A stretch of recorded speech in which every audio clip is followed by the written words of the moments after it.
Friends, on the eve of the 15th anniversary of our Independence Day, it's my privilege to speak to our people at home and abroad about our achievements and aspirations, as well as the tasks ahead of us.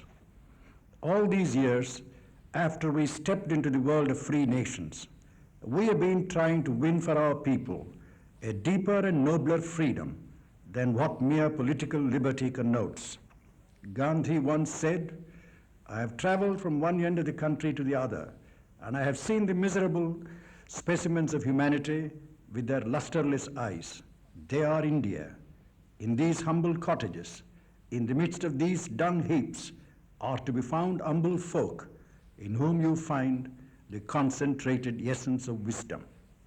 Here, Gandhi sums up the material poverty and the spiritual wealth of our people. We should strive to remove the former and strengthen the latter. The plight of the poor is the symbol of our condition. They suffer from malnutrition and are easily susceptible to disease.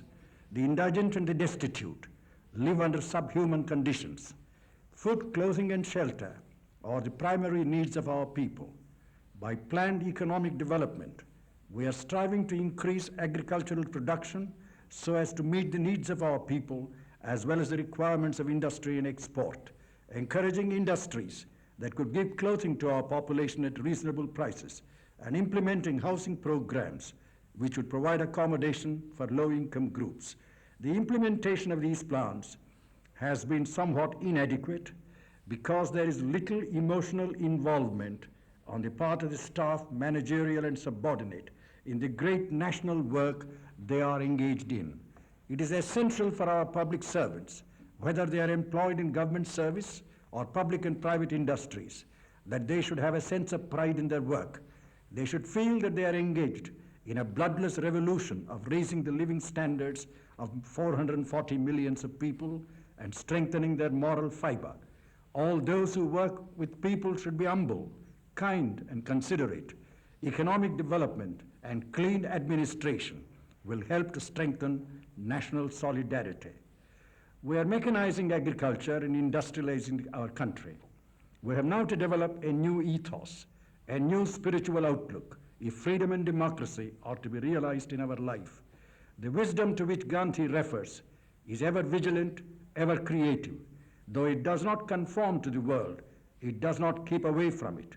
It helps to reconcile and redeem society. Wisdom requires us to be compassionate, to be forgiving, to forbear judgment. Unfortunately, we are more critical of others than of ourselves. We preach from platforms tolerance and understanding, but do not manifest these qualities in our daily life, in our dealings with others. If we cling to caste hierarchy, if we do not treat human beings with respect and dignity, if we show ourselves to be lacking in sensibility and human feeling, if we believe that we are pleasing God thereby, we do offense to God and to ourselves. Nirdosham hi samam brahma. The Supreme is faultless and equal to all. Whatever prevents us from knowing the truth and practicing love to all, even those who do not belong to our sect, group, or denomination, cannot be religious. We should strive to keep alive in our hearts that little spark of celestial fire, love of truth and goodness. Faith in democracy is the binding force of our society. Democracy will make for modernity. We cannot live in the 20th century when we are handicapped by institutions and machinery of an earlier age. This is the source of our national incoherence. If we adhere to the principles and practices of democracy, we will not compromise with disruptive, reactionary, and antisocial forces. The recent elections showed that the system of caste and feeling for groups, linguistic and communal, had not loosened its hold on the masses of our people. These have impaired the health of our democratic structure. Even in Panchayati Raj, we should be careful that the spirit of caste panchayat does not vitiate its working. Ethical sublimity is the mark of the magnanimous man. Ethical depravity is the mark of the low man, All other distinctions are irrelevant. Kulam kulam iti ahur, acharam kulam uchyate. If we are truly democratic in our public life and administration, it is essential that no one should be prejudiced or favored by reason of his or her sex, parentage, race or language, caste or subcaste, religious faith or political persuasion. While facilities should be provided for all people to train themselves for self-expression and development, no encouragement should be given to the perpetuation of divisions and subdivisions.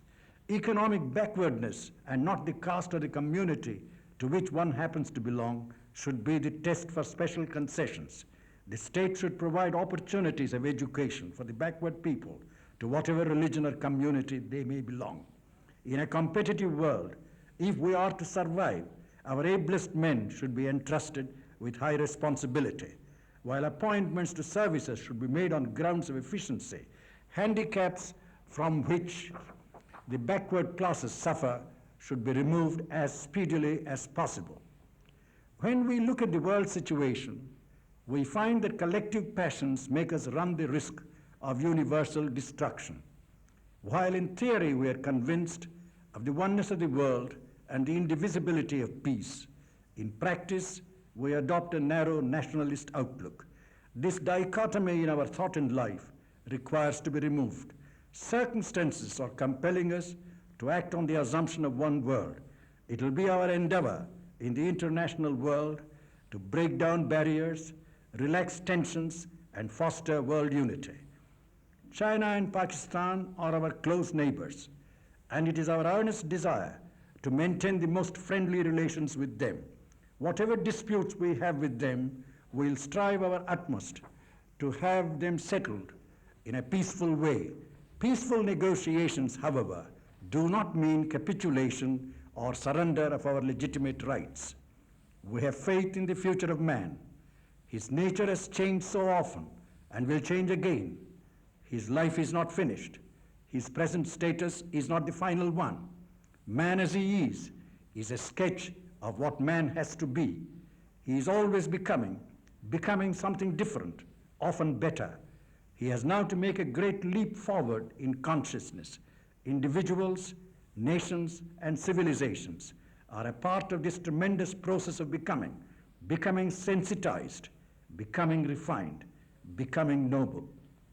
Today, let us rededicate ourselves to the task of evolving a cohesive, purposeful pattern of society on the principles of unity, freedom, justice, and cooperation.